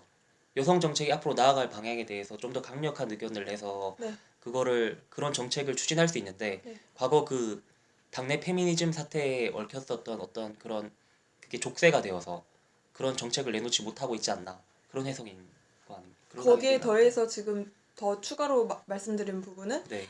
그런 여성 후보자로서의 그 공약을 내세웠을 때 야권 연대가 되었을 때 그 야권이 가지는 힘이 더 커질 수 있다는 거죠. 근데 지금은 어떤 문재인 후보, 안희정 후보, 이재명 후보 모두가 여성 후보 공약을 내세우고는 있지만은 한 번씩 다 그 흠결이 있었어요. 이재명도 그렇고 문재인도 그렇고 그들이 발언한 데 있어서 어떤 여성에 대한 지금의 뭔가 철학이 많이 부족하다는 생각이 들었거든요. 그래서 네네. 저도 양파 말에 동의를 하는데, 그러니까 지금 나온 후보들이 여성 공약을 냈지만 이게 약간 인기몰이라든지 그냥 시의적인 거에 맞춰서 말을 한 경우들도 있잖아요. 네. 그래서 다 비판을 받는데 이제 심상정 후보는 여성으로서 여성 후보자니까 더 유리한 고지에서 낼 수 있다라는 얘긴데 지금 그걸 못 내고 있다라는 네네. 거잖아요. 그래서 저도 그거에 전적으로 동의를 하거든요. 심상정 후보의 공약을 봤을 때 여성을 위한 뭐 법이다. 뭔가 특화된 법안이다라는 게 보이지가 않아요. 그런 거는 있는데 여성 후보는 여성을 위한 공약을 더 잘 내야 된다라고 하는 것도 어떻게 보면은 조금 저는 편견일 수도 있어서 왜냐면 우리가 지난번에 준비된 여성 대통령이라고 하는 분이 여성 위해서 뭐 하겠다라고 엄청난 공약들을 냈지만 단 하나도 지키지 못했잖아요. 저는 그래서 그게 문제인 것 같은데 박근혜가 이제 준비된 여성 대통령으로서 여성에 대한 그 리더십의 어떤 결함을 보였기 때문에 더 이상 여성의 그 선거 후보자는 나오기가 힘들 것이다. 그런 시각이 되게 많았어요. 그래서 이제 심상정 후보는 힘들지 않겠느냐라는 질문도 되게 많이 받더라고요. 저는 그 시각이 그러니까 거기서 걸리는 것 같네요. 저는 그게 그렇게 보는 것 자체가 잘못됐다라고 봤거든요. 그러니까 박근혜가 잘못했기 때문에 다음번에는 여성은 안 된다라고 하면서 여성 정치인을 공통 분모로 묶는 것 자체가 저는 맞아. 네, 그건 말이 안 그거는 되죠. 말이 안 되는 근데 저는 우리나라 이때까지 나 반박할래. 남자 대통령 다 실패했잖아. 그럼 남자 대통령 다시 그러니까요. 나오면 안 되는 거 아닌가? 아니 근데 저는 그러니까 그런 시각이 있는 거 그거를 뛰어넘어야 하는 것도 첫 번째 이유고 두 번째 이유로는 같은 성으로서 이해할 수 있는 부분들이 더 크다고 생각을 해요. 그러니까 남성이 어떤 여성 정책을 내는 것도 좋죠. 그런 흐름이 많아지고 그리고 깊어질수록 좋지만은 그들이 이해할 수 없는 부분들이 있을 것이고 그만큼 공감력이 떨어질 수가 있는데 근데 사실 심상정은 지금 가정을 꾸리고 있고 워킹맘으로서의 어떤 표상이라 해야 되나? 그렇죠, 그렇기 때문에 그렇죠. 아들이 아주 잘 네. 생겼다고 좀 합니다. 더 세련된 그쵸, 법안을 그쵸. 낼 수 있는데 근데 사실 심상정 후보도 얼마 전에 남편이 여성동아랑 인터뷰에서 전업주부의 길을 남편분이 택했다라고 하잖아요. 그래서 어떻게 보면은 여성을 대표할 수 있는 분인지는 잘 모르겠거든요. 아, 그러니까 살구가 보기에는 네. 심상정이란 의원이 여성적인 그 공약을 내기에는 여성적인 성격을 갖고 있는 분인 것 같진 않다. 그러니까 그리고 여성으로 보통 여성적인 성격이라고 하는 남편이 일을 네, 해야 네. 되는데 남편이 일을 안 하기 남편이 때문에 전업주부로서의 모든 일을 떠맡고 그냥 자기가 어떻게 보면은 왜 바깥 일을 했던 사람인데 그냥 보통의 지금 뭔가 차별을 받고 있고 그냥 불평등함을 느끼고 있는 여성을 대변할 수 있다라고 그러니까 저는 애초에 그 기대를 하지 않았어요. 그래서 그런 것 때문에 그냥 저는 심상정을 여성으로 본 게 아니라 그냥 대통령 후보 한 명으로 봤기 때문에 그런 뭐 이재명이라든지 문재인이라든지 다른 후보가 이렇게 결함이 있는 거나 심상정 후보가 이런 결함이 있는 거나 그냥 같은 가치로 봤거든요. 제가 예상한 거랑 전혀 다른 데서 토론이 이루어지고 있는데 네네. 그 저는 그냥 이렇게 생각해요. 지금 심상정 의원이 제가 아까 말한 것처럼 여러 가지 정책을 다양하게 내놓았잖아요. 그런데 개인적으로 저는 슈퍼우먼 방지법은 괜찮다고 생각했는데 저한테는 그렇게 느껴졌어요. 다른 어떤 내놓은 공약이나 그런 게 전혀 이슈가 되고 있지 못하잖아요. 그쵸. 기존 언론이나 기존 정치권에서 그런 입장에서는 지금 그래도 주자들 중에 유일한 여성이니까 좀 더 강한 여성 정책을 내놓으면은 기존 주류 언론 내에서도 그거를 좀 더 이렇게 더 이슈화 시켜주지 않을까. 그래서 정치 전략적인 그쵸, 입장에서라도 마케팅이나 기존 정치 전략 입장에서라도 양파가 말한 것처럼 그렇게 해주면 좋았을 텐데 그 점이 아쉽다는 생각은 저도 갖고 정치 있습니다. 구도에서도 그런 것 같아요. 네네. 근데 그렇게 볼 수도 있겠네요. 근데 네. 저는 사실 슈퍼우먼 방지법도 어떻게 보면 유승민 의원이 3년 그 육아휴직 한다는 게 훨씬 더 강력한 법 아닌가 싶어서 이렇게 파격적이라는 생각은 못했고 그리고 결국 이것도 어쨌든 맞벌이 부부 그 아이를 키워야 된다라는 부담감이랑 이런 거를 어떻게 해소하거나 문화를 바꾸기에는 뭔가 그냥 기업을 처벌하겠다고 하면 과연 이게 가능할까? 기업이 따를까라는 생각이 들어서 좀 의문이긴 한데 저는 전반적으로 지금 말씀하신 법안들을 봤을 때 뭐 예를 들어 슈퍼맨 방지법은 유승민 의원도 냈는데 국민 월급 300만 원 시대도 뭐 다른 후보들도 임금 인상 다 얘기했는데 재벌 세습도 지금 다 뭐 이재명 후보도 말했는데 이런 생각이 먼저 들거든요. 그래서 심상정 후보만의 차별화된 거는 사실 보기가 힘들어서 왜냐면 심상정 의원도 자기 본인 입으로 그런 말씀을 하셨거든요. 요즘 야당 후보들의 공약을 보면 자기보다 더 급진적인 말을 하는 데들도 있다. 근데 그거는 되게 인기몰이처럼 얘기를 해서 일각에서는 정의당이 좀 더 개혁적으로 나가서 더 뭔가 부지런하게 발언을 해야 되는 거 아니냐라고 하는데 우리는 그냥 아무 말이나 그렇게 되지도 않는 개혁적인 얘기를 하는 게 아니라 좀 실현 가능한 얘기들을 우리가 할 수 있는 얘기를 하는 거다라고 하면서 오히려 지금 더민주 후보들을 약간 디스하는 발언을 하셨거든요. 근데 그게 별로 좋은 정치 전략이 아닌 것 같아. 그쵸. 얘기 그래서 들어보니까. 저도 그걸 보니까 이게 소수 정당 입장에서는 좀 네. 파격적인 걸 내서 사실 어떻게든 보여야죠. 자기가 정치적 대통령이 되든 못되든 간에 정치적으로 이렇게 가는 방향을 제시하는 정치적 나침반이 되겠다 이런 거라도 해야 되는데 그렇죠. 정의당 포지션이 지금 되게 애매해요. 그래서 네. 그 1.1%면은 사실 지금 대통령이 되기에는 쉽지 않지만 오히려 예전에 미국에서는 샌더스가 나올 때 뭐라고 했냐면 자기가 떨어지더라도 어쨌든 미국에서 평가는 힐러리의 공약을 좌로 많이 끌어왔다. 그럼 저는 정의당의 역할은 그거를 해야 된다라고 생각을 하거든요. 이게 맞아요. 그 정의당의 한계는 곧 심상정의 한계이기도 한 거죠. 저는 하늘 아래 어떤 새로운 공약이 있겠느냐라는 질문에는 뭐 반박을 할 수 없겠지만은 잘 찾아보면은 고민이 많이 부족했기 때문이라고 생각이 드는데, 그러니까 디테일에서 차별점을 찾을 수 있을 것 같거든요. 그러니까 예를 들면은 워킹맘들 같은 경우는 이제 퇴근 시간이 5시, 6시잖아요. 그렇죠. 근데 이제 아이를 어린이집에 맡기면은 어린이집에서는 3시에 애들을 데려와야 되잖아요. 3시, 4시 이때. 그러면은 누가 어떻게 데려가겠어요? 할머니들이 데려가거나 아니면은 친정 엄마나 이런 분들이 데려가게끔 부탁을 드려야 되는데 그게 제일 워킹맘들의 고충이래요. 그러면은 그거를 좀 그 시간대를 어떻게 해결할 수 있는 디테일한 공약을 내면은 좀 자세하게 설명을 하면은 자세하게 공약을 어떤 스토리텔링으로 얘기를 하면은 좀 돋보일 수 있지 않을까라는 생각도 들어요. 그럴 수도 생활 있겠네요. 밀착형으로. 근데 저는 그 말도 동의하는데 저는 정책 중에 심상정 의원 자체가 슈퍼우먼 방지법보다는 노동자 쪽에 더 관심이 많은 거라고 생각을 했어요. 그래서 그러니까 여성보다는 저는 노동의 권리, 노동자 이게 더 중요한 이슈라고 생각을 하고 있는 분이라고 봐요. 그래서 뭐 헌법 개정안이라든지 뭐 그런 공약 얘기를 할 때도 우리나라는 근로자라는 말을 쓴대요. 아, 그걸 노동자로 네네, 바꾸자고 그걸 한 거? 노동자로 바꾸겠다라고 하는 발언부터 다른 뭐 공약을 봐도 그냥 근로자, 노동자 그런 부분에 더 관심이 많으신 분 같은데 어떻게 보면 노동자들 사이에서의 데모는 될 수 있겠죠.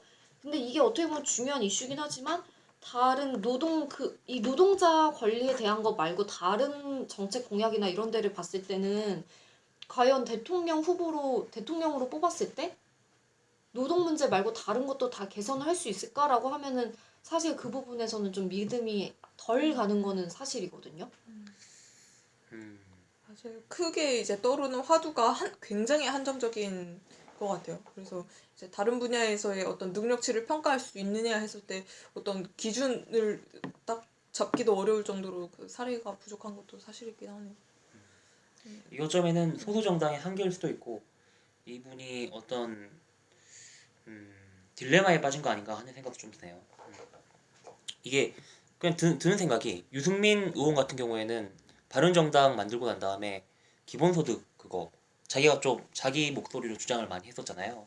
그래서 나도 진보 정책 할 수 있다. 나도 복지 정책 잘한다. 이런 유권자들한테 그런 인상을 심어 줄 수 있었는데 심상정 의원은 그런 게 좀 부족하지 않았나 하는 생각이 듭니다. 근데 슈퍼우먼 방지법은 되게 네이밍 되게 잘한 것 같은데.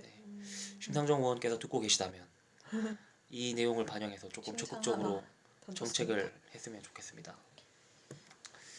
소수 정당이라서 할 수 없는 부분이라 뭔가 저평가가 되고 있는 부분은 확실히 있죠. 우리나라 정치에서. 저희가 뭐 이렇게 해가지고 이때까지 6명 대권 주자들을 다 다루고 봤는데 지금 대선이 당겨질 것 같지 않습니까? 저희가 그때 기억납니까? 이거 우리 처음 이거 했을 때 대선이 언제 있을까를 가지고 치킨 얘기를 했었어요. 그렇죠. 저는 6월, 살구는 5월, 양파가 너가 사야 4월이었는데 되는 것 같다. 아 그게 근데 기억 못하는구나. 이게 네. 가까운 사람 한 명이 안 되고 빼고 나머지 나머지 다 2명이 두 명이 되는 나눠내는 거였어. 거였어요. 지금 현재 봐서는 양파가 그냥 먹고 나랑 살구가 돈을 내지 않을까 그런 추측이 나오는데 좀 밀어줘야 그렇죠. 되는데. 제가 4월 셋째 주 했었나요? 그쵸. 제가 6월 첫째 주인가 내가 4월 말 5월 초였나 그럼? 그런가. 그런 것 같아요. 내가 막 계속 벚꽃 대선 막 이러면서 해서 그러니까.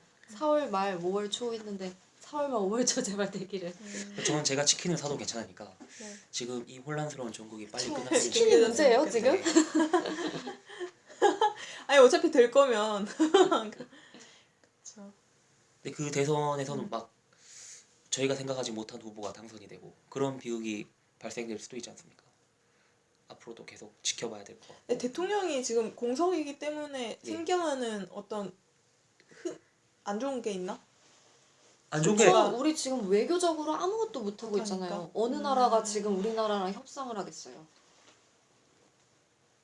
리더십 근데 공백. 했을 때 더 안 좋지 않았어요? 그러니까 그런 우리 내부적인 문제도 있는데 외부에서는 지금 저 나라라는 안에서 나라라고 풍비박산인데 보지 하면서 그냥 않으니까. 제껴놓고 있는데 그게 사실은 손해죠. 그 한 명의 노동자 입장에서 봤을 때 5월 초에 원래 그 기억하시나요?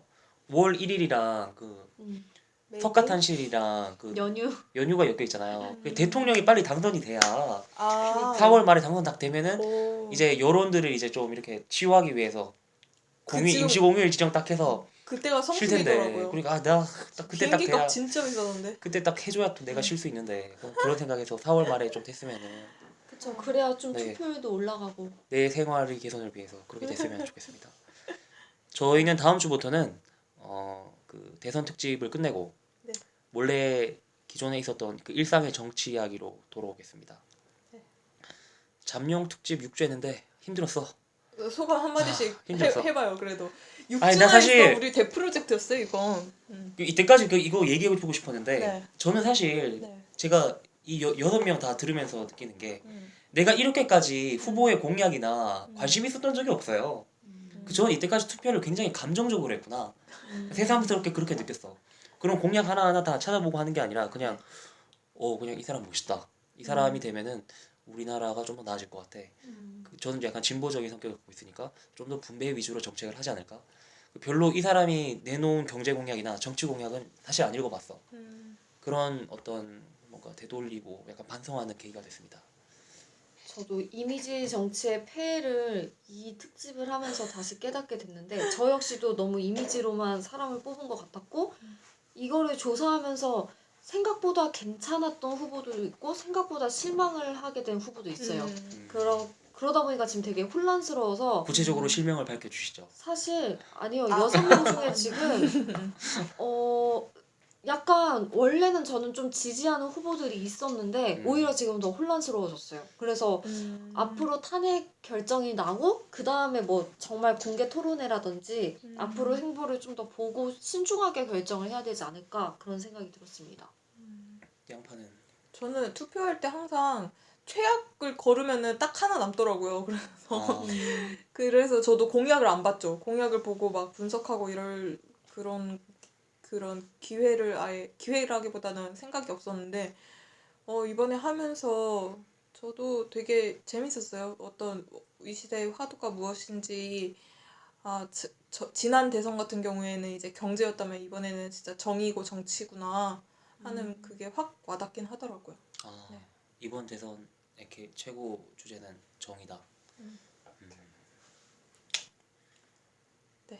그래서 정의로운 사회를 만들 후보가 나오길 바라며 저는 지금 머리에 한 명 딱 떠오르는 그분이 계신데 그 그분 있는데 누군데요?